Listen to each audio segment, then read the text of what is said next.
তেখেত এজন মাৰোৱাৰী সম্প্ৰদায়ৰ মানুহ হৈও অসমীয়াৰ লোকসংগীতৰ বিষয়ে ইমানে তেওঁ জ্ঞান আছিলে তেওঁ এটা ধাৰা সৃষ্টি কৰিছিলে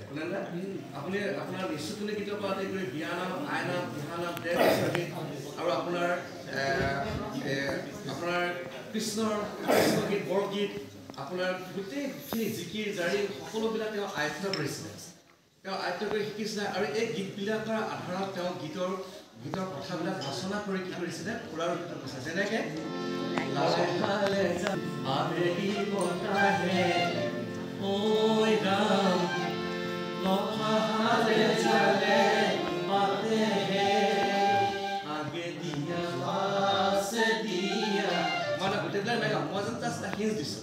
এয়া আমাৰ কি হয় এয়া আমাৰ বিয়া নহয়নে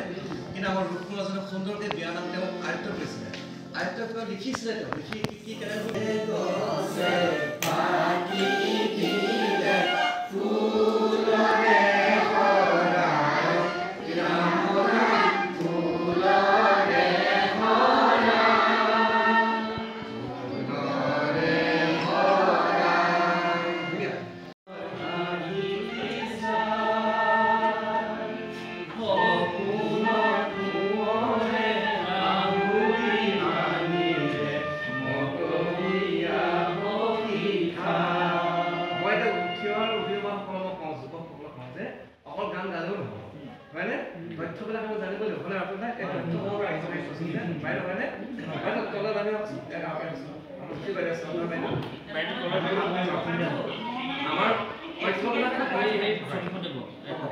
তথ্যবিলাক গুৰুত্বপূৰ্ণ হয়নে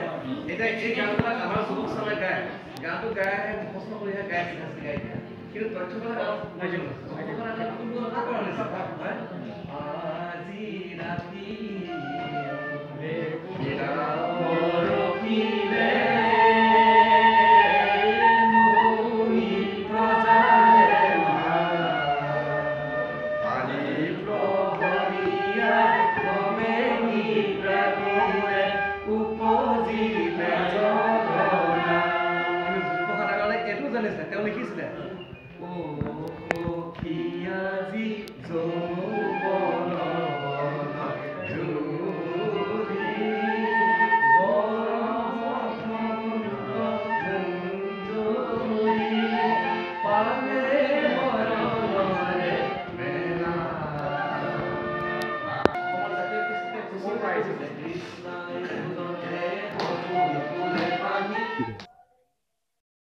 এইটো জিলা প্ৰশাসনৰ বিষয়ে আৰু ৰাজ্যজুৰি বিভিন্ন অনুষ্ঠান প্ৰতিষ্ঠানে আচলতে